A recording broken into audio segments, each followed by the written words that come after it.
Ano ba naman yung kinakain mo, Emilio? Napakalansa naman yan. Teka, ano ba yan? Dugo ng tao? Yay! Nakakadiri! Grabe ka naman kung makapagsalita, Berta. Akala mo napakalinis mong tao. Aba, totoo naman ang sinasabi ko Malansa naman talaga ang kinakain mo. Parang dugo ng tao. Nagkakamali ba ako? Sa bagay, may lahi palang aswang ang lolo mo. Natigilan si Emilio sa pagmuya ng kanyang kinakain pagkatapos niyang marinig ang sinabi ng baklang si Berta. Pakiramdam niya ay sinaksak ng patalim ang kanyang puso dahil sa sobrang sakit. Nasasaktan siya tuwing sinasabi ng iba na aswang ang lolo niyang si Tonyo. Mag-iingat ka sa mga pinagsasabi mo, Berta ha. Hindi aswang ang lolo ko. At saka, hindi dugo ng tao itong kinakain ko. Alam mo ba kung saan ito galing? Galing ito sa dugo ng baboy ramo na nahuli ni Lolo Tonyo at ginawa naming dinuguan. Dugo ng baboy ramo? Sabi ko na nga may lahi talaga kayong aswang ng lolo mo. Kadiri naman kayo? Kumakain kayo ng baboy ramo? Ay nako, diyan ka na nga, Emilio. Baka masok ka pa ako sa mukha mo Magsama kayo ng lolo mong aswang. Gusto nang umiyak ni Emilio dahil sa mga pinagsasasabi ni Berta. Masakit para sa kanya ang makatanggap ng mga panlalait mula sa ibang tao. Ngunit sa halip na patulan ni Berta, ipinagpatuloy na lamang ni Emilio ang paglantak sa masarap na dinuguan habang nakaupo siya sa malawak na damuhan. Madalas na tumatambay sa damuhan si Emilio kapag wala siyang importanteng ginagawa sa kanilang bahay. Mas pinipili niya rin kasi ang mapag-isa para makaiwas sa ibang mga tao.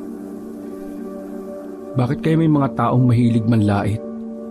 Wala naman kami ginagawang masama sa kanila pero bakit sila ganun? Ay nako, ang daya naman ng mundo. Bahala na nga. Ang importante, wala naman kaming ginagawang masama sa kanila. Diyos na ang bahala sa kanila. Nalulungkot na si Emilio habang mag-isa siyang kumakain. Masyado niya talagang dinamdam ang mga salitang sinabi ng baklang yon. Maya-maya ay nakarinig siya ng mga yapak na palapit sa kanyang kinaroroonan. Kaagad siyang lumingon at natanaw niya ang kanyang inang si Aling Selga. Mayroon itong daladalang palanggana na may lamang mga damit. Nandito ka lang pala, Emilio. Kanina pa ako tawag ng tawag sa iyo pero wala naman sumasagot. Dito po muna ako tumambay, Nay. Ang sarap kasi ng simoy ng hangin dito Nakakagaan sa pakiramdam. Kain po tayo, Nay. Ay, ganun ba anak?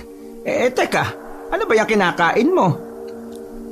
Napatingin si Aling Selga sa pagkain isinusubo ni Emilio. Mukhang sarap na sarap si Emilio sa kinakain nito. Dinuguan po ito, Nay. Galing ito kay Lolo Tonyo. Nangaso na naman pala sa gubat ng si Lolo Tonyo mo. Opo, Nay. Sinamahan ko nga siya kanina Wala naman kasi akong ginagawa kaya ayun, tumulong na lamang ako kay Lolo Tonyo sa pangangaso. Ay mabuti naman at mayroon pa kayong nakitang mga baboy ramo sa gubat. Ay naku, Nay, marami po talagang baboy ramo sa gubat. Marami nga kami nakita ni Lolo kanina pero isang baboy ramo lang yung nahuli namin. Ay ganun ba? Nako, ang sisipag naman ninyong mga aso sa gubat. Ay siyempre, Nay, paborito na po kasi yun ni Lolo at Lola Tikman niyo po Grabe, sobrang sarap po talaga. Ay tama ka, anak. Masarap talaga yan kaso hindi naman ako mahilig kumain yan O siya, magpakabusog ka muna riyan, Emilio. Ubusin mo yung dinuguan mo at puntahan mo ako sa ilog kapag tapos ka na kumain, ha? Sige po, Nay. Bibilisan ko na lang po kumain para makasunod kaagad ako. Ay sige, ako'y aalis na, ha? Marami pa naman itong lalabhan ko. Umalis na si Aling Selga habang daladala niya ang planggana. Binigtas niya ang daan patungong ilog. Samantalang si Emilio naman ay naiwan sa malawak na damuhan. Sobrang sarap talaga nitong dinuguan. Kakaiba talaga lasa kapag dugo ng baboy ramo. Sarap. Sarap na sarap si Emilio sa kanyang kinakain. Mula 7 taong gulang siya hanggang sa naging 14 na taong gulang na siya ay nasanay na siyang kumain ng baboy ramo. Palagi kasi siyang sumasama sa kanyang lolo papuntang gubat upang mangaso. Noong bata pa lamang si Emilio ay hindi niya gusto ang lasa ng baboy ramo. Ngunit habang tumatagal ay nagustuhan niya na rin ito. Hanggang sa hinahanap-hanap na niya. Hanggang nagkaedad na nga siya. Si Lolo Tonyo niya ang dahilan kung bakit naging hilig na niya ang mangaso sa gubat. Habang kumakain nga ito sa malawak na damuhan, biglang dumating ang kanyang kababatang si Nardo. Uy, Emilio, nandito ka pala. Gusto mo bang sumama sa akin? Ha? Sasama? Bakit? Saan ka pupunta, Nardo? Samahan mo akong pumunta sa gubat. Maghanap lang tayo ng bayabas o kahit na anong pwede makain. Pasensya ka na, Nardo, ha. Hindi ako pwedeng sumama sa'yo eh. Pupunta pa kasi ako sa ilog para tulungan si Inay na maglaba. Ay, grabe naman si Emilio. Ngayon nga lang ako nag-aya sa'yo tapos tatanggi ka pa. Sa susunod na lang, Nardo. Ay, oo nga pala. Kung nagugutom ka na, baka gusto mo kumain itong dinuguan, oh. Ipinakita ni Emilio ang dinuguan na nakalagay sa dahon ng saging. Napakunot ng noo si Nardo nang makita niya yon. Kadiri naman yan, Emilio. Dinuguan ba yan? Naggaling sa baboy ramo? Oo, Nardo. Pero masarap naman siyang kainin eh. Sige na, oh. Kumain ka na dahil nagugutom ka na, di ba? Ayoko nga niyan, Emilio. Pagkain lang yan ng mga aswang kagaya ng lolo mo eh. Nalungkot si Emilio dahil sa sinabi ni Nardo. Tumingin siya sa paligid at pagkuwan ay humugot siya ng malalim na hininga. Di naman aswang ang lolo ko eh. Nagkakamali lang kayo ng pag-aakala. Hindi talaga aswang si Lolo Tonyo. Hindi aswang ang lolo mo. Aba, kahit sinong tao sa lugar natin ang kausapin mo, iniisip talaga nilang aswang ang lolo mo. Kaya huwag ka na magsinungaling, Emilio. Aminin mo na lang na may lahing ang aswang ang pamilya ninyo. Ay naku, tsaka na nga. Sinasayang mo lang yung oras ko. Pagkatapos mag-iwan ni Nardo ng mga masasakit na salita, naglakad na siya palayo sa kinaroroonan ng kausap. Muli na namang napasimangot ang batang si Emilio. Nalulungkot siya dahil kinakaibigan lamang siya ni Nardo kapag may kailangan ito sa kanya at napakalakas rin itong manlait sa lolo niya. Mabilis na inubos ni Emilio ang dinuguan at pagkatapos niya ay tumayo na siya. Iniwan niya ang dahon ng saging sa malawak na damuhan. Salamat, nabusog din ako. Mabuti pa, puntahan ko na lang si nanay. Siguradong naghihintay na yun sa akin. Binigtas na ni Emilio ang daan patungong ilog. Habang naglalakad siya, ay tangan-tangan niya pa rin ang bigat na kanyang dinadala. Sandali lang at naratnan niya ang kanyang inang si Aling Selga na mag-isang naglalaba sa ilog. May pakanta-kanta pa ito habang nakaupo sa malaking bato. Maya-maya ay lumapit na si Emilio sa kanyang ina. Kagad naman napansin ni Aling Selga ang pagdating ng kanyang mahal na anak. Nandito ka na pala, Emilio. O siya, umupo ka na rito sa bato at tulungan mo ako maglaba para mabilis matapos. Sayang naman ang init ng sikat ng araw kung wala tayong maisasampay ngayon. Opo, Nay. Tutulungan po kita maglaba. Umupo si Emilio sa bato at saka sinimula ng pagkuskos ng mga damit. Habang naglalaba silang dalawa, napakatahimik ni Emilio. Para bang meron siyang iniisip na malalim. Oh, Emilio, bakit ang tahimik mo ngayon? Ano bang iniisip mo, anak?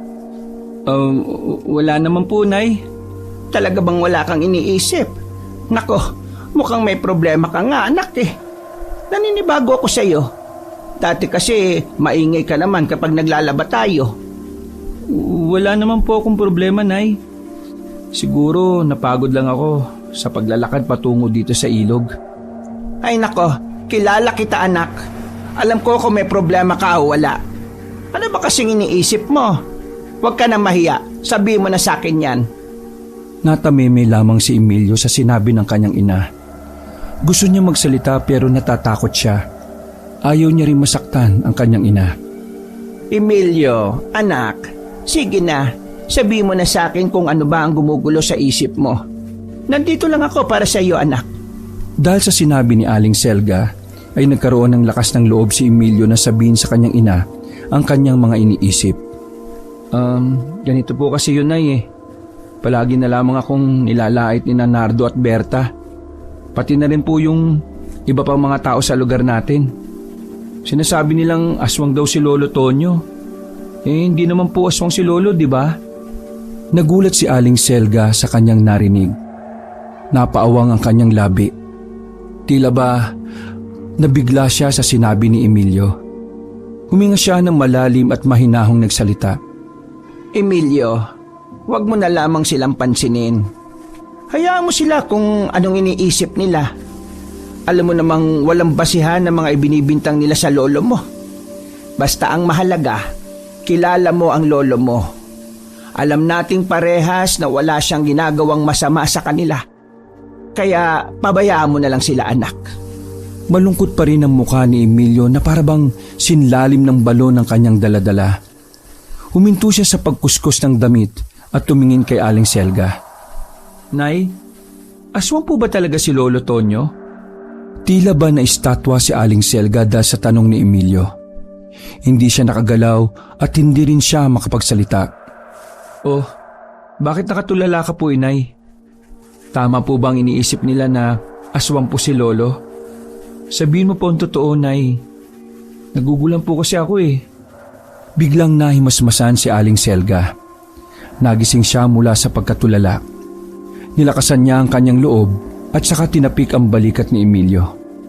Emilio, anak, hindi aswang ang lolo mo. Hindi naman namin siya nakitang kumakain ng tao. Kaya huwag kang mag-isip ng masama sa Lolo Tonyo mo. Hindi naman po ako nag-iisip na masama kay Lolo eh.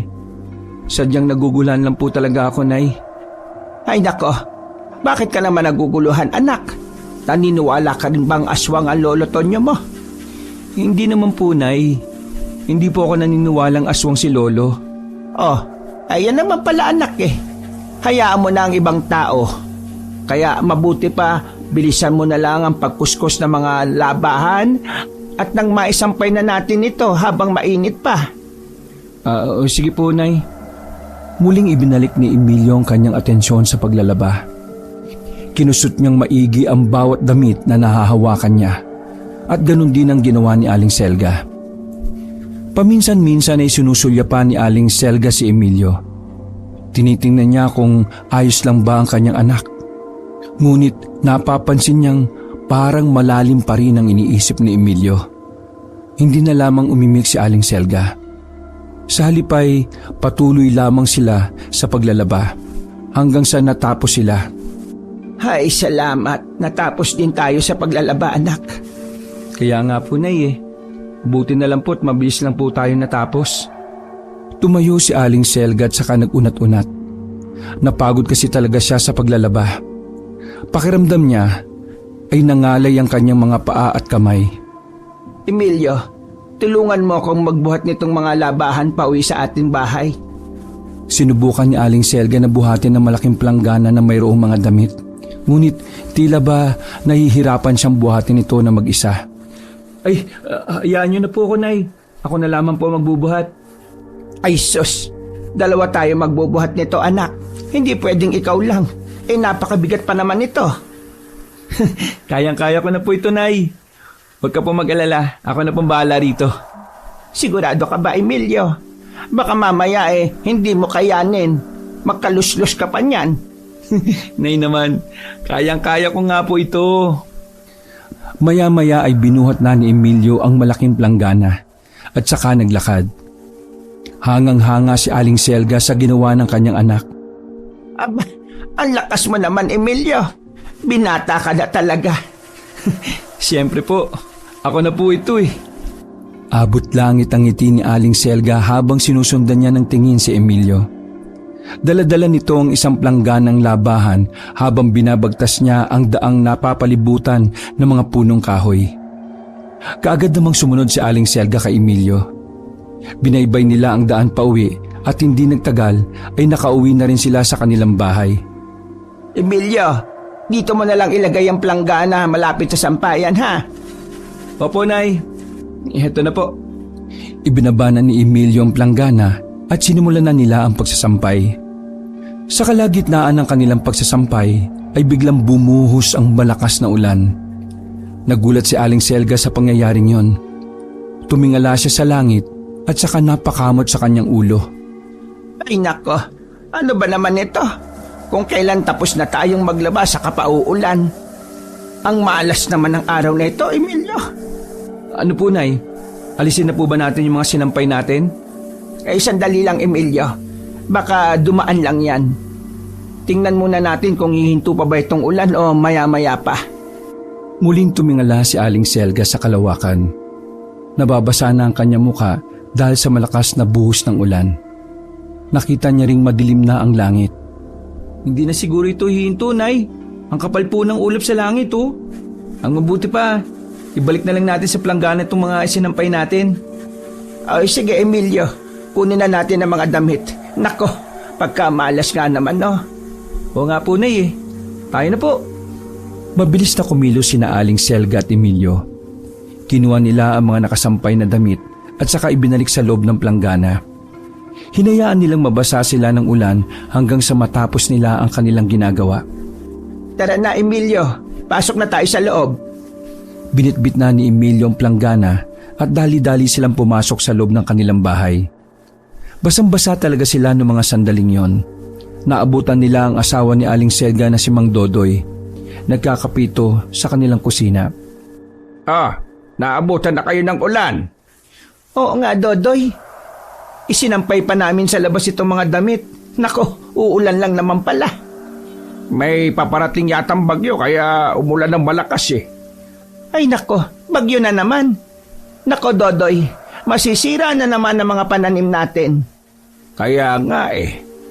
O siya, maligo na kayong dalawa ni Emilio at magbihis ng damit. Giniginaw na yata itong anak natin na. Tiningnan ni Mang Dodoy si Emilio. Nakita niyang parang nanginginig ito at kagat-kagat ang mga daliri. Halatang nilalamig na siya habang nakikinig sa usapan ni Mang Dodoy at Aling Selga. Emilio, anak, maligo ka na at nang makapagbihis ka na. Naku, huwag na po, Tay. Magbibihis na lang ako. Okay lang naman sa akin eh, kahit hindi ako maligo. Napailing si Mang Dodoy nang marinig niya ang sinabi ni Emilio. Emilio, anak, mas lalagdating ka kapag hindi ka nagbanlaw. Kaya bilisan mo na, dumiretso ka na at maligo. Oo nga, anak. Tama ang sinabi ng iyong itay. Sige na, Emilio, maligo ka na roon. Sige po, Nay. Mauna na po ako maligo, ah. Matapos maligo, pumasok na si Emilio sa loob ng kanyang kwarto at saka tumungo sa kinaroroonan ng kanyang mga damitan. Naghanap siya ng makapal na damit na pwedeng panlaban sa lamig. Ano ba yan? Sobrang init lang kanini tapos bigla na lang umulan ng malakas.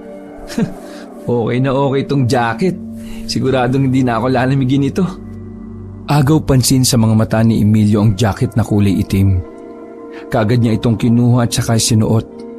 Pagkatapos niyang magsuot ng damit at pantalon, umupo siya sa kanyang kama. Dinig na dinig niya ang malakas na pagragasaan ng ulan sa kanilang bubungan.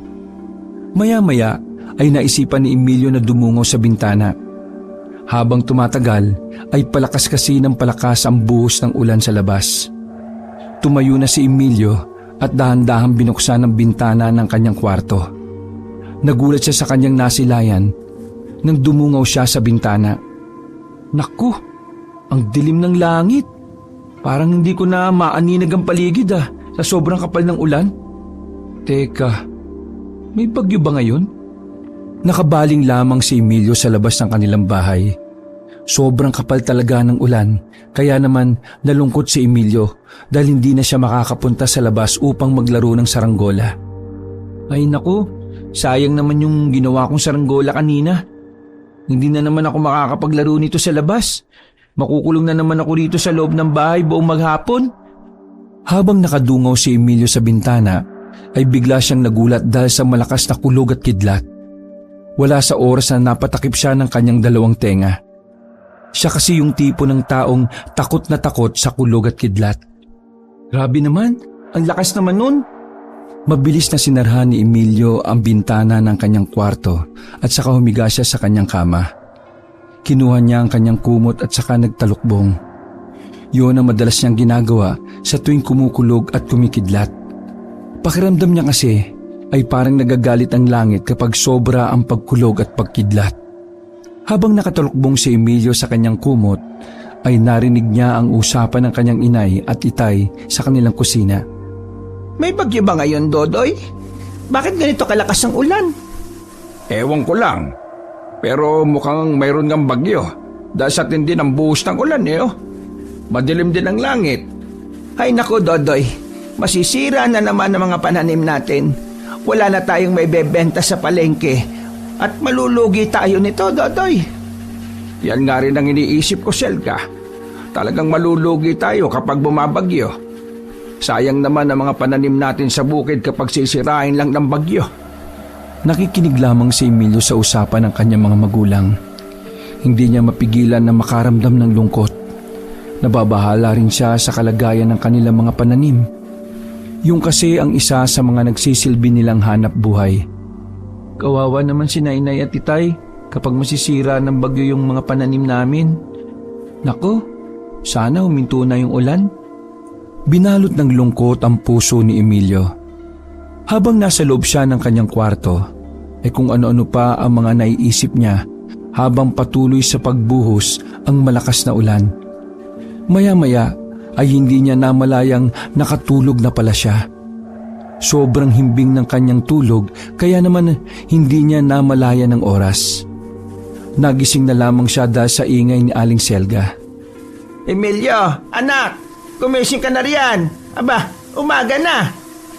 Napabalikwa si Emilio nang narinig niya ang malakas na sigaw ni Aling Selga.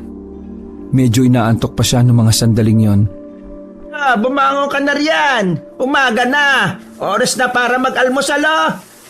Kumunot ang noo ni Emilio dahil sa sinabi ni Aling Selga. Parang hindi siya makapaniwalang umaga na pala. Teka, anong oras na po ba, Nay? Ay nako, mag-aalas 7 na Grabe ka naman matulog, anak. Kung hindi pa kita ginising, siguro malakas pa rin ang hilik mo hanggang ngayon. Hala, umaga na po pala. Naku, hindi ko malang namalayan yung oras. Paano mo mamamalayan ng oras? Tulog mantika ka kanina. O siya, bumangon ka na riyan at tayo'y kakain na. Naganda ako ng sinabawang gulay. Maaga ka po palang nagising, Nay.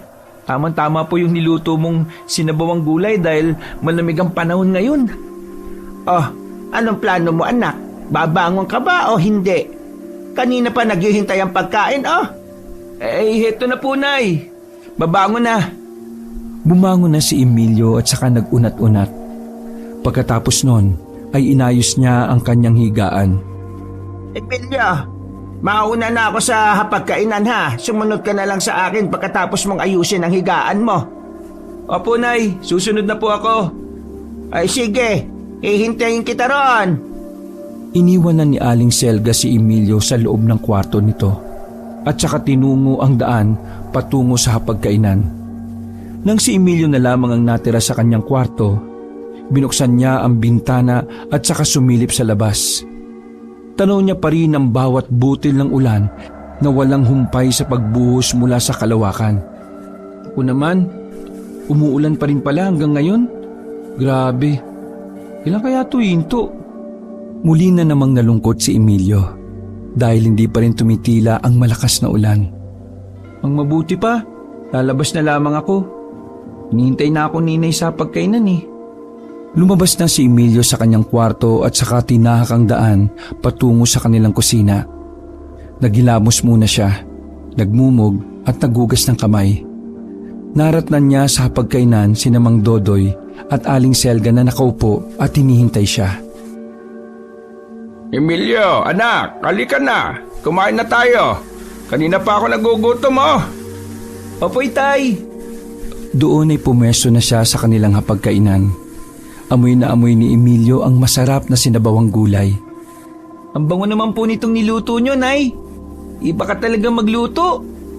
Napangiti si Aling Selga dahil sa sinabi ni Emilio. Napatigil siya sa pagsandok at saka tumingin siya kay Emilio. Aba, siyempre ako pa. Masarap talaga akong magluto, anak. O siya, kumuha ka na ng plato at kutsara. Kakain na tayo. Muling ipinagpatuloy ni Aling Selga ang pagsasandok ng kanin. Kaya't masaya nilang pinagsaluhan ang masarap na sinabawang gulay habang patuloy pa rin sa pagbuhos ang malakas na ulan. Habang kumakain silang tatlo, ay biglang may kumatok sa kanilang pinto. Emilio anak, pakibuksan mo nga muna yung pinto. Opo, itay. Saglit na huminto si Emilio sa pagsubo ng kanin dahil sa utos ni Mang Dodoy. Tumayo na siya at lumapit sa pinto ng kanilang kusina. Nang buksan niya ito, ay bumungad sa kanyang mga mata ang kanyang lolo Tonyo. Uy, Lolo Tonyo! Ikaw po pala yan. Bakit naman po kayo nagpaulan? Maliligo rin naman ako mamaya po. Kaya ayos lang kahit mabasa ako ng ulan. Naku naman po, Lo.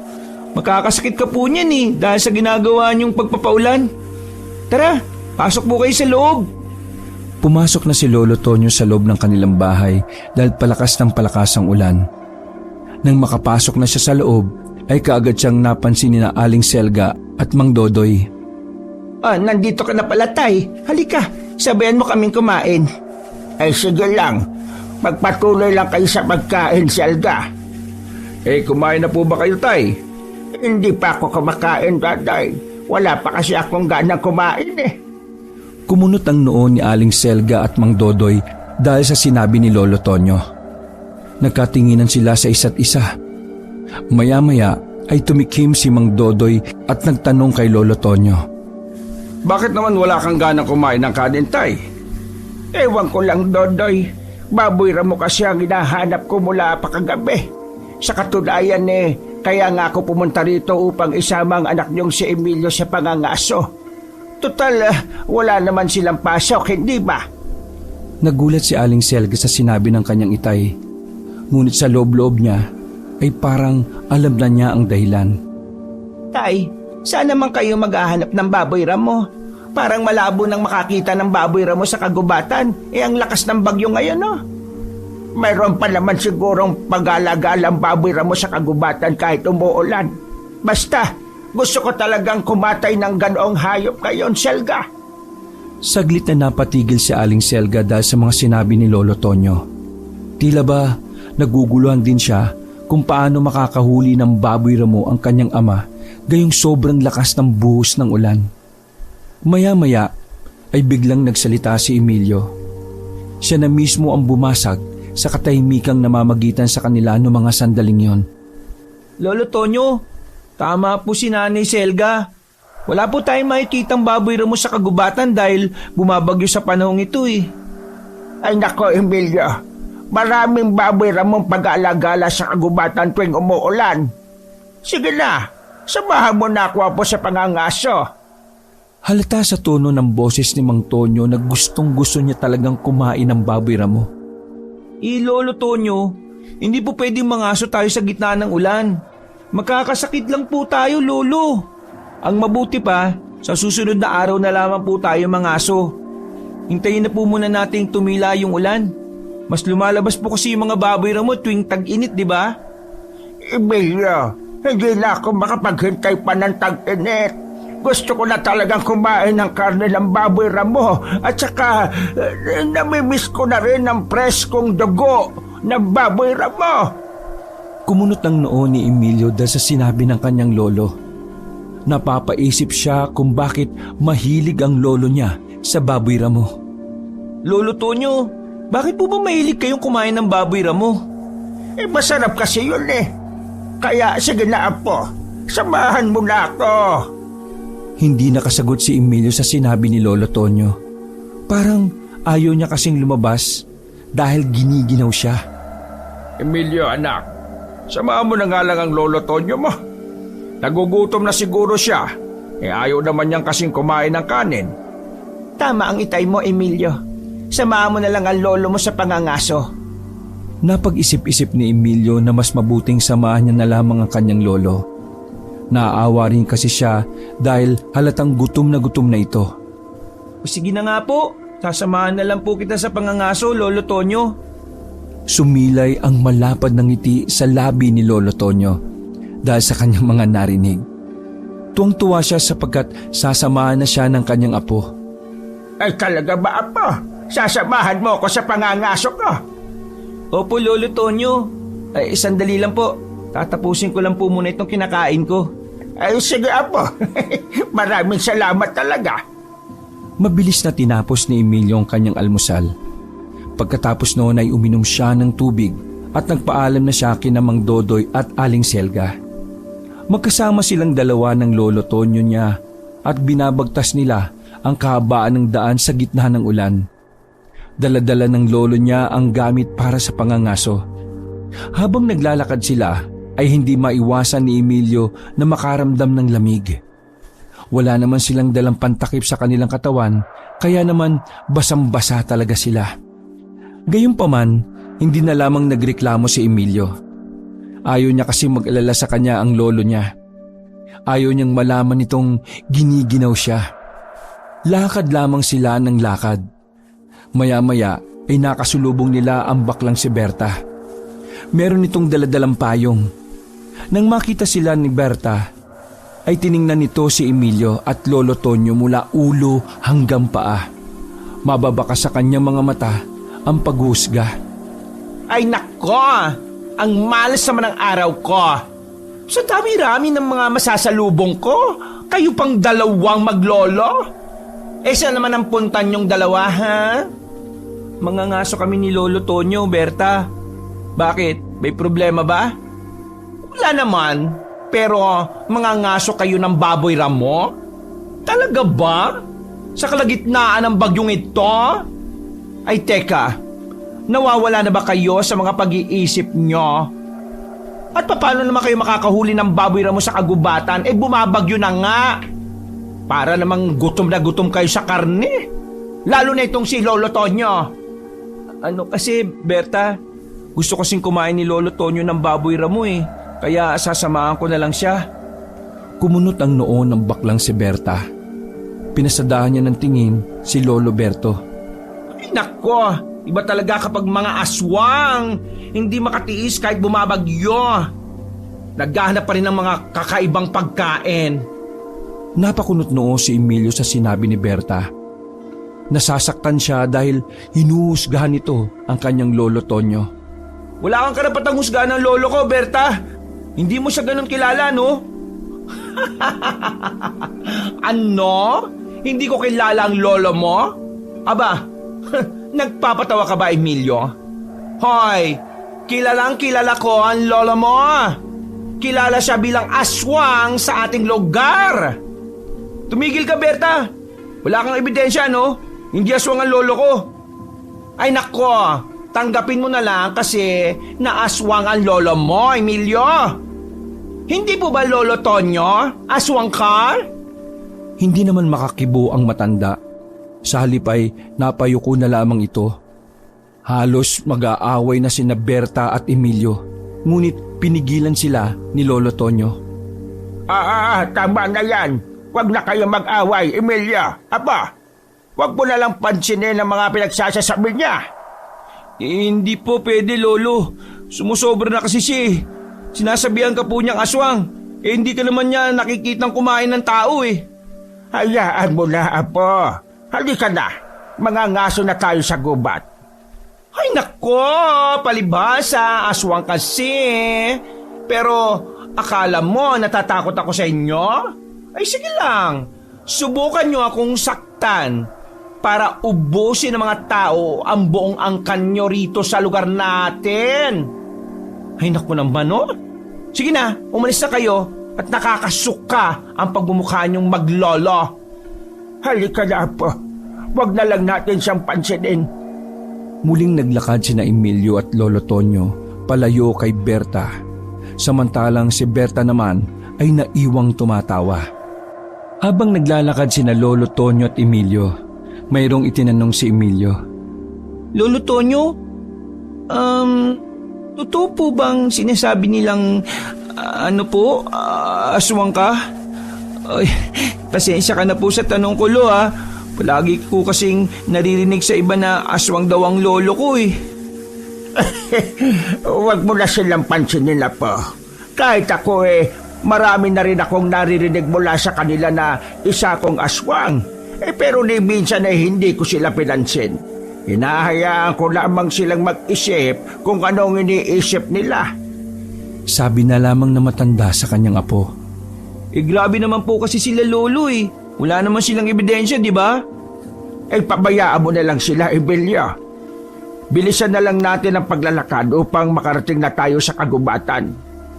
Napabuntong hininga na lamang si Emilio habang patuloy nilang binabagtas ang kahabaan ng daan. Nakaukit pa rin sa kanyang puso ang sakit ng kaninang nangyari. Bilang isang apo, masakit para sa kanya ang marinig na nilalait ng ibang tao ang kanyang lolo. Kahit gayon ay hindi naman lumalaban na matanda sa kanila. Kaya tuloy, harapan na lamang siyang kinukutya ng mga ito. Apo, wag mo nang dibdibin ang mga pinagsasabi nila. Gusto kong mamuhay ka ng matiwasay, magaan ang loob na walang iniisip ng mga negatibo. Hindi naman importante kung ano ang pananaw nila sa akin. Basta kilala ko ang sarili ko higit sa lahat. Alam mo na mabuti akong tao, hindi ba? Kaya para sa akin, sapat nang may ilang kagaya mo ang naniniwala pa sa mga sinasabi ko. Tinapik ni Lolo Tonyo ang balikat ni Emilio. Marahil ay ramdam niyang mabigat ang loob ng kanyang lolo dahil sa mga sinabi ni Berta. Huwag ka po mag-alala, Lolo Tonyo. Ayos lang po ako. Mabuti naman po at hindi sumasama ang loob ninyo sa mga sinasabi nila sa inyo. Ayaw ko lang po kasing nakikitang ginagarinto ka po nila eh. Ngumiti si Emilio sa kanyang lolo. Ngunit ang totoo ay nasasaktan pa rin siya. Sariwa pa rin sa kanyang isip kung paanong ipinagsisigawan ni Berta na aswang ang lolo niya. Binilisan nila ang kanilang mga hakbang dahil malayo-layo pa ang kanilang lalakarin. Bumubuhos pa rin ang malakas na ulan. Nilalamig na si Emilio ngunit hindi niya yun sinasabi sa kanyang lolo Tonyo. Dumaan sila sa mga nagtataasang punong kahoy. Mga punong sumasayaw dahil sa malakas na hampas ng hangin. Masama talaga ang panahon ng mga sandaling yon, ngunit walang nakapipigil sa kanyang lolo na mangaso sa kagubatan kahit pa sa kalagitnaan ng ulan. Nang lumipas ang mahigit kalahating oras na paglalakbay, nakarating na rin sila sa kagubatan, kung saan ay doon sila palaging nangangaso. Tumambad sa kanilang paningin ang mga natumbang punong kahoy na dulot ng bagyo. Ang lakas po talaga ng bagyo, no, Lolo Tonyo? Tingnan niyo po yun, oh. Natumbay yung mga punong kahoy. Oo nga, Emilio. Parang ayaw magpaawat ng hangin at ulan. Lolo Tonyo, sa palagay mo po ba may mahuhuli tayong baboy ramo sa kagubatang ito? Inilibot ni Emilio ang kanyang paningin sa buong paligid. Kumunot ang kanyang noo. Para sa kanya, malabong makahuli sila ng baboy ramo. Meron naman sigurong baboy ramo rito, apa. Susubukan lang nating maghanap baka sakaling makita natin kung saan sila nagtatago. Mukhang mahirapan po tayo nito, Lo. Pero tara na po, simulan na po natin ang paghahanap sa kanila. Ay, oo nga, Emilio. Tara na. Tinalasan nila ang kanilang paningin sa paghahanap ng baboy ramo sa gitna ng kagubatan. Kung saan-saan na sila nakarating, halos sinuong na nila ang buong kagubatan. Ngunit ni anino ng baboy ramo ay wala silang nakita. Nalulungkot na si Lolo Tonyo dahil mahigit 1 oras na silang naghahanap, ngunit wala pa rin talaga silang nahuhuling baboy ramo. Ay nako, Lolo. Mukhang uwi po tayong walang dala. Kaya nga, apo Pero nagugutom na talaga ako. Paano kung uwi na lamang po tayo, Lo? Kumain ka na lang sana ng kanin at sinabawang gulay. Marami kasing niluto ni nanay kaninang umaga At ang sarap ha. Ayaw ko dyan, apo. Ayaw ko kumain ng kanin at gulay. Parang hindi yan tinatanggap ng sikmura ko Hindi ko rin alam, pero kusa ko rin siyang idinuduwal. Bakit naman ayaw po ninyo yun, Lo? Masarap naman yun Ibang pagkain talagang hinahanap ko, Emilio. Gusto ko talaga ng karne at preskong dugo. Biglang kinilabutan si Emilio dahil sa sinabi ng kanyang lolo Tonyo. Hindi niya lubos maipaliwanag ang kanyang nadarama. Ngunit dama niya ang pagtayo ng kanyang mga balahibo. Saglit niyang ikinalma ang kanyang sarili. Humugot siya ng malalim na hininga at nagtanong sa kanyang lolo. Ano po bang ibig mo sabihin, Lolo Tonyo? Bakit gusto mo ng karne at preskong dugo? Hindi nakasagot ang kanyang lolo. Nakatingin lamang siya kay Emilio. Tila ba nagpipigil ito na magsalita? Sa mga sandaling yon ay binalot na talaga si Emilio ng kuryosidad. Pakiramdam niya ay mayroon siyang dapat malaman tungkol sa lolo niya.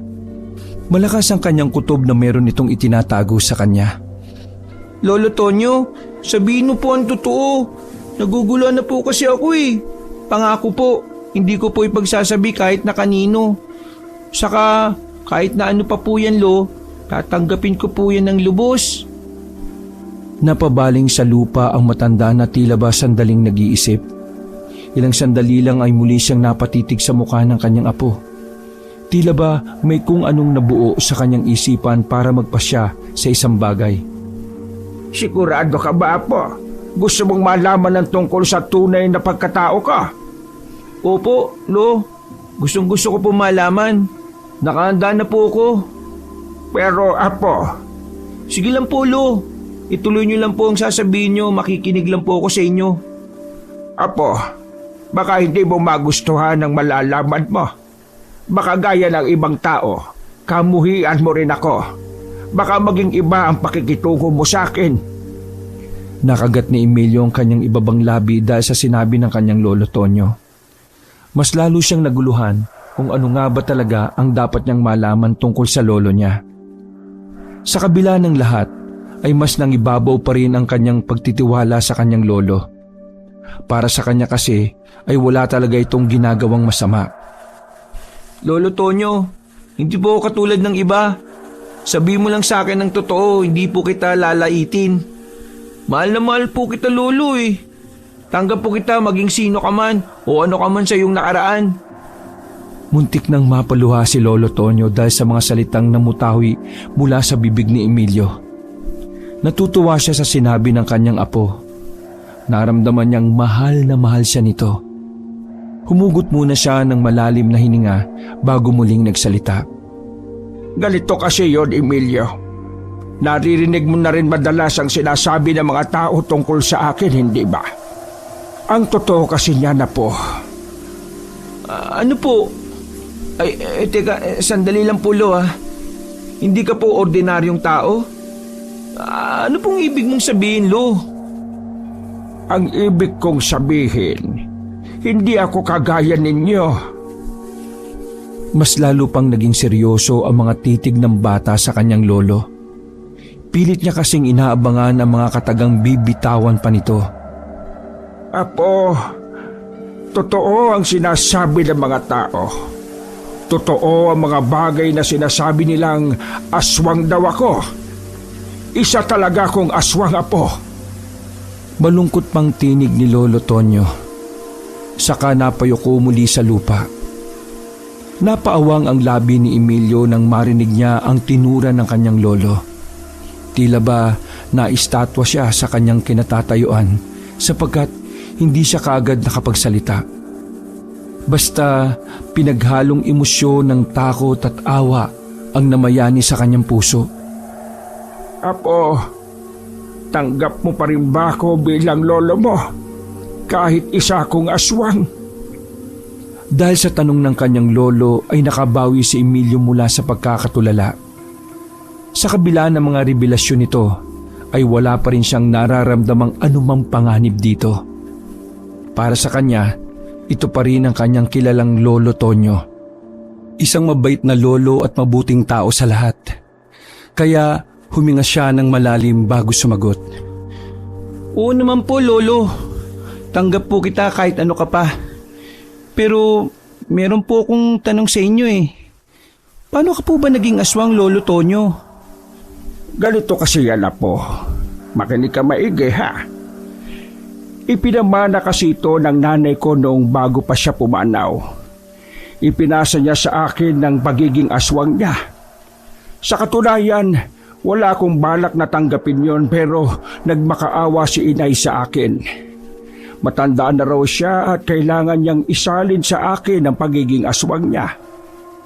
Kahit ano pa kasi ang mangyari, kahit papilitin niyang magpakamatay, ay hindi niya basta magagawa. Lalo't wala pa siyang magiging tagapagmana ng sumpa. Kailangang may kung sino man ang sumalo noon mula sa kanyang angkan. Dahil doon, wala na akong nagawa kung hindi tanggapin na lamang ang kanyang hiling. Hirap na hirap kasi siya noong mga sandaling yon. Kaya pagkatapos kong lunukin ang parang bato na ibinigay niya, saka pa lamang namatay ang nanay ko. Kaya ngayon, heto ako. Ipinagpapatuloy ko ang pagiging aswang ng aking ina. Seryoso pang nakikinig ang batang si Emilio sa kanyang lolo. Magkahalong kaba at pagkamangha ang kanyang nadarama ukol sa kanyang mga natuklasan sa kanyang lolo. Ganun po pala yun, Lono. Sobrang lungkot naman po palang naging kapalaran ninyo. Kahit na ayaw niyo po pala, wala rin po kayong nagawa.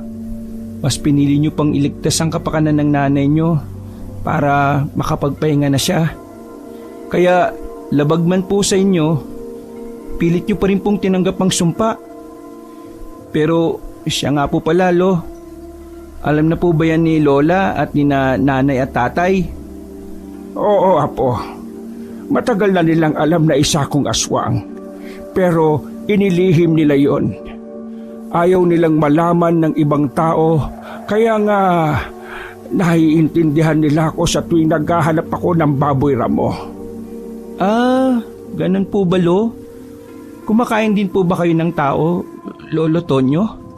Kasi, di ba sabi nila, nangangain daw po ng tao mga aswang? Ay, hindi ako kumakain ng tao, Apo. Ako ang tipo ng aswang na hindi mo dapat katakutan. Mga hayop lang ang kinakain ko.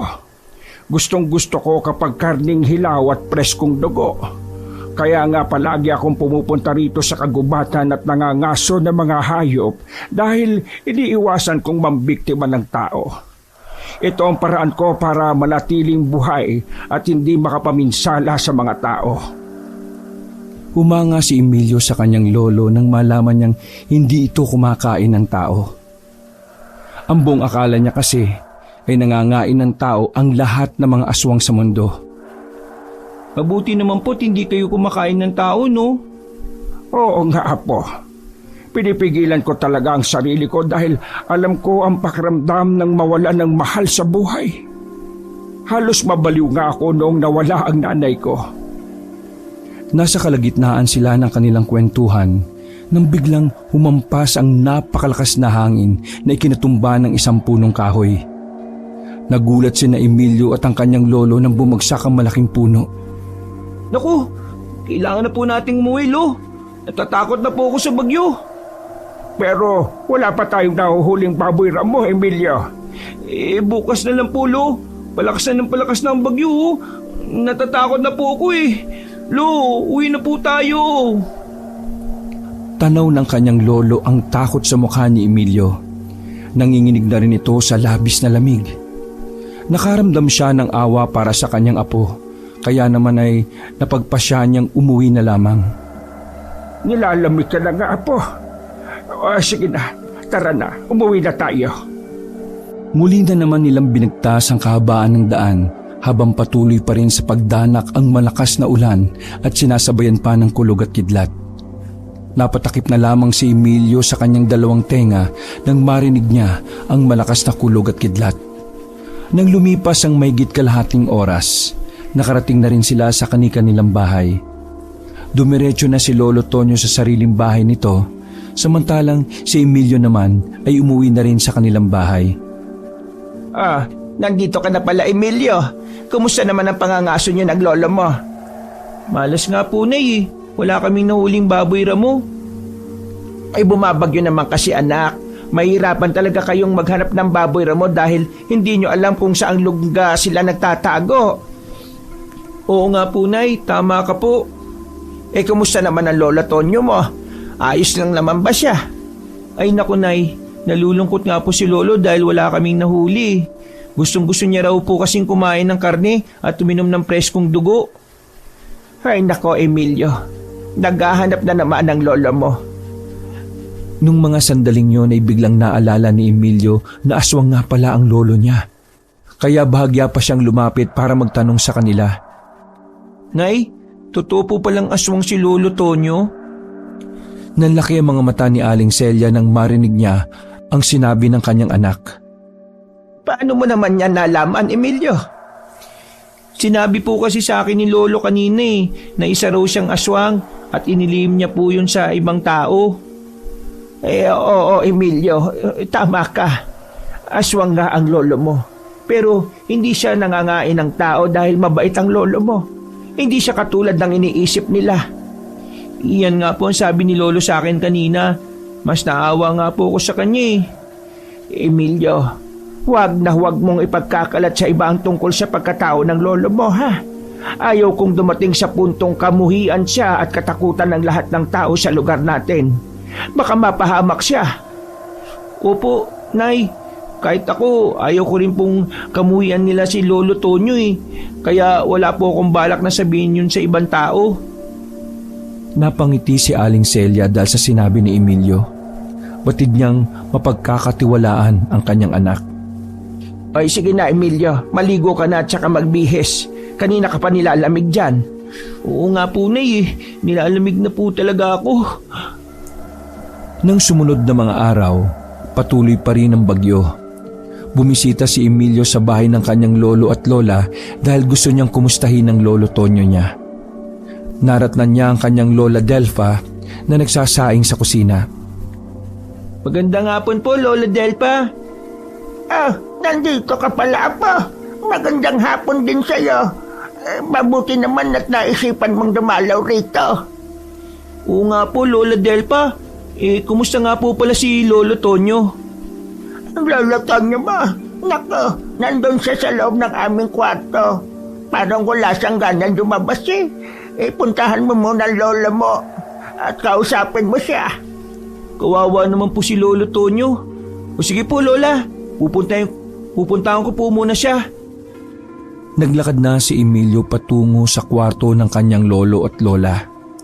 Naratnan niya sa loob ang kanyang lolo. Nakahiga at parang nakatulala habang nakatitig sa bubong. Pumasok na si Emilio at saka lumapit sa kanyang lolo. Magandang hapon po, Lolo Tonyo. Mukhang malalim ang iniisip mo Kumusta ka na po, Lo? Magandang hapon din sa iyo, Apo. Nandito ka pala. Alam mo, Apo, wala pa rin akong ganang kumain ng kanin. Hinahanap ko talaga ang hilaw na karne at preskong dugo. Saan naman tayo kukuha nun, Lo? Wala naman tayong mahuhuling baboy ramo sa kagubatan ngayon dahil bumabagyo pa. Kaya nga Apo, nahihirapan na akong pigilan ang sarili ko. Kailangan ko na kumain ng karne ng hayop dahil kung hindi, baka hindi ko makontrol ang aking sarili at... Hindi na ipinagpatuloy ng kanyang lolo ang sana isasabihin nito. At ano po, Lo? Huwag mo nang itanong, Emilio. At baka makapambiktima ka ng tao? Yung ba ang ibig mong sabihin, Lo? Yan nga, Apo. Ayaw kong mawalan ako ng matinong pag-iisip. Lolo, hindi po ba may manok naman po? Hindi po ba pwedeng yon? Pwede naman kahit papaano, Apo. Pero kahit ilang manok pa rin ang kainin ko, hindi pa rin yon maiibsan ng pagkatakam ko. Iba kasi talaga ang karne ng baboy ramo. Kailangan ko talaga ang buhay na karne nito. Pwede na rin sana ang buhay na kambing at kalabaw, subalit ayaw ko lang talaga na makapadwisyo ng mga kapwa natin. Naku, kailangan mo na po talagang kumain ng karne ng hayop. Huwag ka mag-alala, Lo. Bukas na bukas din ay pupunta tayo sa kagubatan. Mangangaso tayo. Baka sakaling mayroon na tayong makitang baboy ramo. Yan nga rin ang iniisip ko, Emilio. Ang hirap talaga kapag bumabagyo. Nagtatago ang mga hayop sa kagubatan. Nagkwentuhan sina Emilio at ang kanyang lolo. Pagkatapos nilang mag-usap, ay nagpaalam na rin si Emilio. Unti-unti na rin kasing nilalamon ng dilim ang buong paligid. Nang sumapit ang gabi, natulog na si Emilio sa loob ng kanyang kwarto. Sa kalagitnaan ng kanyang mahimbing na tulog, nakarinig siya ng kakaibang tunog sa labas ng kanilang bahay. Tila ba mayroong hayop na umiiyak at nagsusumigaw. Ha? Ano kayong nangyayari sa labas ng bahay at bakit mayroong nag-iingay? Inaantok pa si Emilio ng mga sandaling yon, subalit pinilit niyang bumangon. Ibig niyang malaman kung ano nga ba talaga ang mayroon sa labas, kaya naman ay tumayo siya at binuksan ang bintana ng kanyang kwarto. Maliwanag ang buwan sa gabing yon, kaya naman kitang-kita niya ang buong paligid. Tumila na rin ang pagbuhos ng ulan. Habang nakadungaw si Emilio sa bintana, dinig na dinig niya pa rin ang tunog ng hayop na parang nagmamakaawa. Iginala ni Emilio ang kanyang paningin sa buong paligid at nagulat siya sa kanyang nakita. Saglit siyang napatulala, ngunit kaagad rin siyang nakabawi. Teka, si Lolo Tonyo ba yun? At anong ginagawa niya sa kambing namin? Parang kinakagat niya ang leg ng kambing. Kitang-kita ng kanyang dalawang mga mata ang kanyang lolo na nasa labas ng kanilang bahay. Hawak-hawak nito ang kambing at kinakagat sa bandang leeg. Muling sumagi sa isip ni Emilio ang sinabi ng kanyang lolo Tonyo na naghahanap na ito ng karni ng hayop at preskong dugo. Naku, baka hindi na kinaya ni Lolo Tonyo. Baka hindi na siya makapaghintay kaya pati ang kambing namin ay dinamay niya. Patuloy na nakadungaw si Emilio sa kanyang bintana. Maya-maya ay naramdaman niyang bumukas ang pinto ng kanyang kwarto. Napalingon siya at natanong niya si Aling Selga. Parang inaantok pa ang kanyang ina nang pumasok ito sa kwarto ni Emilio. Emilio, gising ka pa pala. Teka, ano bang nangyayari sa labas ng bahay natin at bakit parang may nag-iingay? Halika po, Nay. Dumungaw po kayo dito sa bintana.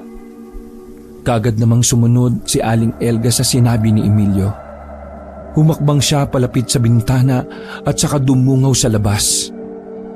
Nanlaki ang kanyang mga mata sa kanyang nakita. Si Lolo Tonyo mo ba yun, Emilio? Siya nga po, Nay. Nako, pati kambing natin ay dinamay na niya. Wala na tayong ibebenta nito. Ay nako, ang lolo mo talaga, Emilio. Hayaan mo na lang siya, Nay. Gutom na kasi siya. Nung nakarang araw pa kasi siya naghahanap ng hilaw na karne at preskong dugo. Ay sige, pabayaan na nga lang natin siya. Kesa sa ibang tao pa siya mamerwisyo. Mabuti na siguro yan kesa tao pa ang kanyang punteryahin. Oo nga po, Nay, tama ka. Palihim na pinanood ng mag-ina si Lolo Tonyo na binibiktima ang kambing. Maya-maya ay huminto, nakakaiyak ang kambing. Hudyat na wala na itong buhay. Habang nakatingin si Emilio sa ginagawa ng kanyang lolo, nakita niyang biglang nag-iba ang anyo nito. Natanaw niya ang matutulis na mga pangil nito, mahahabang mga kuko at nagbabagang mga mata. Hala, nakakatakot pala. Ganyan pala mukha ng mga aswang. Nakakatakot naman po, Nay. Nakakadiri. Parang hindi ko po kayang tignan si Lolo ng ganyan. Huwag kang matakot, Emilio. Aswang nga ang lolo mo pero mabait naman siya. Basta, hindi niya tayo magagawang saktan. Yun ang unang pagkakataong nakita ni Emilio ang kanyang lolo Tonyo na naging pangit ang muka, kaya naman nanibago talaga siya. Natatakot siya habang nakasilip siya sa bintana.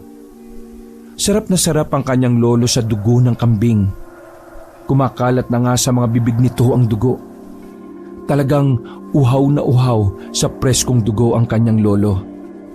Pagkatapos noon ay kinain din nito ang lamang loob ng kambing. Napapikit na lamang si Emilio dahil sa ginagawa ng kanyang lolo. Nandidiri siya sa kinakain nito. Nakakasuka naman yung ginagawa ni Lolo Tonyo. Hindi ko kaya yan. Nang magsawa si Emilio sa kakapanood ay isinara na lamang niya ang bintana.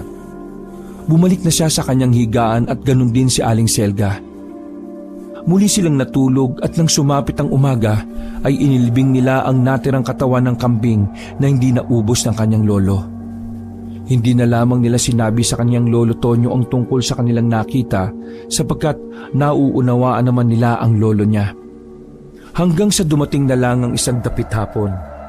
Nagimbalang lahat nang marinig nila ang isang lalaking sumisigaw. Natataranta itong humihingi ng tulong matapos makita ang isang bangkay sa parting hindi kalayuan. Dahil sa may ilang kalalakihan na rin ang naglakas loob na bigyan siya ng pansin, kaya nagsilapitan na rin ang lahat na naroon. Nakandara pa nilang tinungo ang natagpuan nitong bangkay. Saktong napadaan naman si Emilio, kaya hindi rin napigilan na mag-usisa. Halos masuka siya nang matanaw niya ang sinapit ng batang babae. Naliligo ito sa sariling dugo. Puno ng kalmot ang muka at ang iba't ibang parte ng katawan nito. Ay grabe, kawawa naman. Mukhang kamamatay lang eh. Oo nga, yung bata tingnan niyo bilis. Ay nako, ang anak ko. Oh, Maria, anak ko. Sino ang gumawa nito? Bakit niyo pinatay ang anak ko? Napahagulgol ng ubod ng lakas ang ina ng bata habang isinasabisig nito ang malamig na bangkay ng kanyang anak na babae.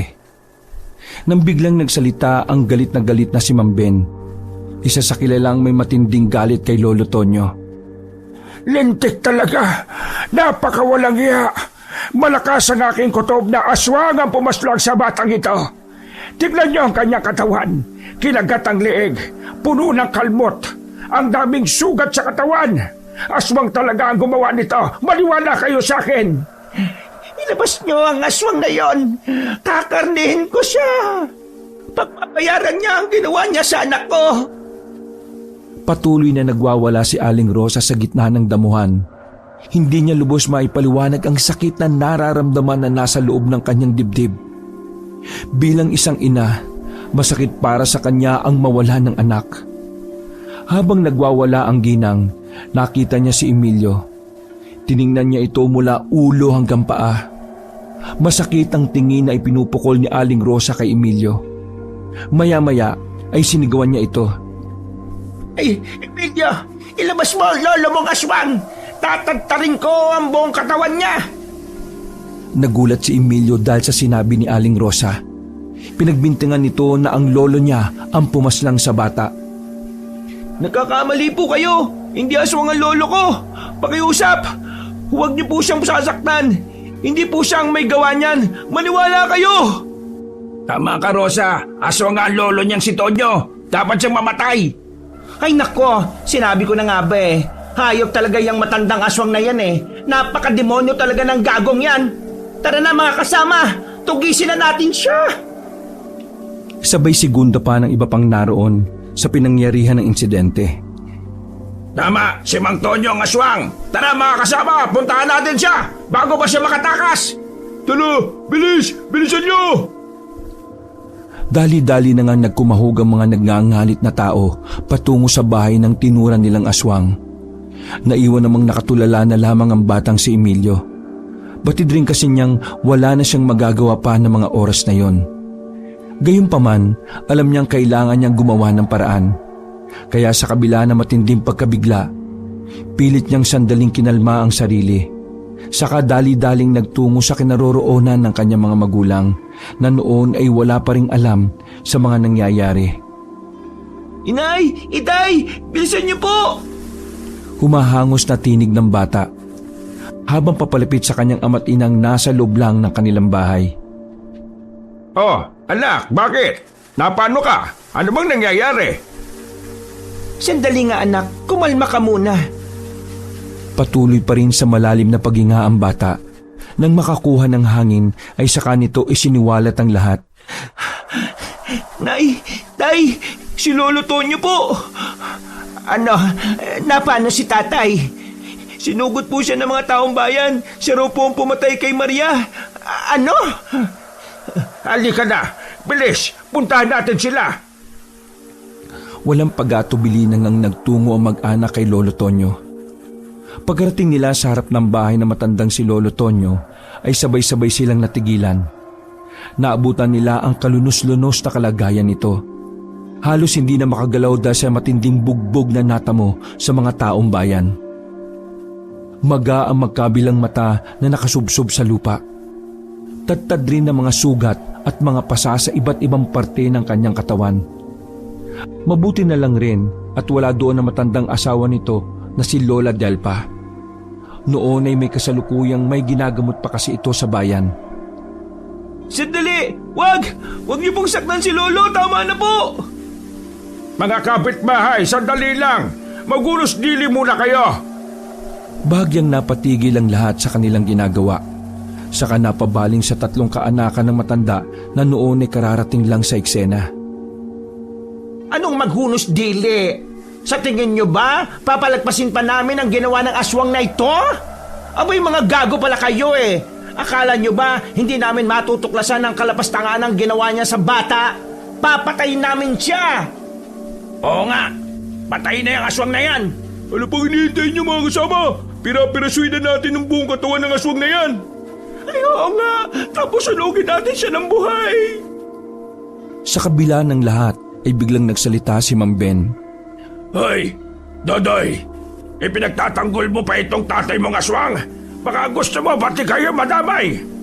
Dumahimik ka, Mang Ben. Huwag mong pagbintangan ng tatay ko. Hindi ako natatakot sa iyo. Ba't ang lakas pa talaga ng loob mo, ano? Huwag kang mag-alala. Pagkatapos namin pagpirapirasuhin itong tatay mo, isusunod namin kayong mag-ina mo. Oo nga! Huwag kayong tatakas ha! Manood kayo kung paano namin patayin ang aswang na ito! Sige na mga kasama! Patayin na natin siya! Tama na po! Pakiusap po! Tama na po!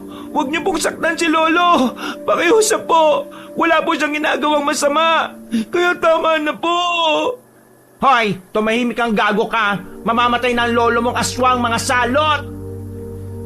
Nagsisigaw naman sa galit ng anak ni Lolo Tonyo na si Mang Dodoy. Susubukan pa sana niyang tulungan ng kanyang ama, subalit ilang suntok at tadyak ang pinakawalan sa kanya ng iba pang kalalakihan. Walang magawa noon sina Emilio at Aling Selga kung hindi ang subukang awatin ng mga tao sa ginagawa kay Mang Dodoy. Dahil sa makakasunod na tama, ay napagapang na lamang sa lupa si Mang Dodoy. Iyak naman ang iyak ang mag-ina habang nanatiling nakayakap sa kanilang padre di pamilya. Mga wala kayong awa. Wala kaming kasalanan sa inyo. Bakit nyo kami ginaganito? Tama lang sa inyo yan. Sige, makikialam pa kayo. Singhal pa ng galit na si Aling Rosa sa kanilang tatlo. Sige na mga kasama. Patayin na natin ang matandang aswang na yan. Pare, akin na muna yung itak mo. Ako na ang magpipirapiraso rito sa aswang na ito. Tinig ni Mang Ben sa kanyang kumpare, kaya inabot nito ang itak sa kanya. Pilit pa sana magsasalita ni Lolo Tonyo, subalit bago pa man makatuloy sa kanyang sasabihin, ay sinipa na siya sa dibdib ng mga nakapalibot sa kanya. Akmang tatagay na sana ni Mang Ben sa liig si Lolo Tonyo, subalit isang malakas na tinig ang kumawala mula sa isang dako. Isang galit na tinig na biglang bumago sa lahat. Sandali! Sandali lang! Tumigil ka, Mang Ben! Di naglaon ay napabaling ang lahat sa isang duguang lalaki. Sa kanilang harapan ay naroon nakita nilang dumating sa eksena ang bayaw ni Berta. Oh, bayaw! Bakit? Anong nangyari sa iyo? Walang yaka, Mang Ben! Walang yaka! Demonyo kang hayop ka! Ikaw ang dapat mamatay! Bigla na lang nabalot na matinding pagtataka sa mukha ng lahat ng naroon.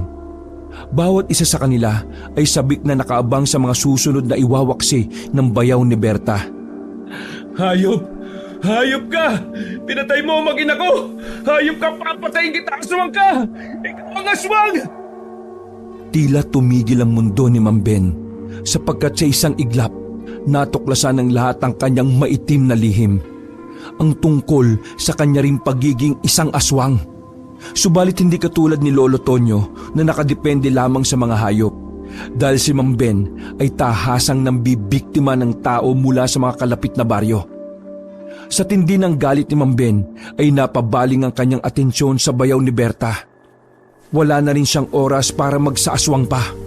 Kaya gamit ang itak ay binalak niyang salubungin ang sugatang lalaki. Ngunit bago pa man tuluyang makalakad si Mang Ben, ay padaklap na hinila ni Lolo Tonyo ang kanyang kaliwang paa. dahilan ng pagkakawala ng kanyang balanse sa katuluyang bumagsak sa lupa. Walang pasubali siyang dinaluhong ng galit na bayaw ni Berta. Kaagad nitong dinampot ang isang itak sa karektang pinagtatataga sa leeg si Mang Ben. Hindi naman makapaniwala ang lahat dahil sa kanilang mga nasaksihan. Maliban sa lalaki at kay Lolo Tonyo ay wala pang nakakaalam sa buong mga kaganapan kung paanong nauwi ang lahat sa ganoong eksena. Bayaw, anong nangyari kay ate? Totoo bang wala na si ate? Napahagulgol na lamang sa matinding pag-iyak ang kanyang bayaw. Napalood na rin tuloy sa lupa si Berta dahil sa matinding panghihina. Doon ay nagsimulang maglandas ang kanyang masaganang luha.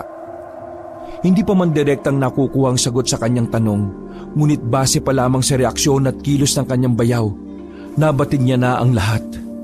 Lolo Tonyo, ayos ka lang po? Ayos lang po ba kayo, Lolo? Tay, kumusta po kayo, Tay? Ano po ang masakit sa inyo? Ayos lang naman ako. Huwag niyo ako masyadong iniintindi.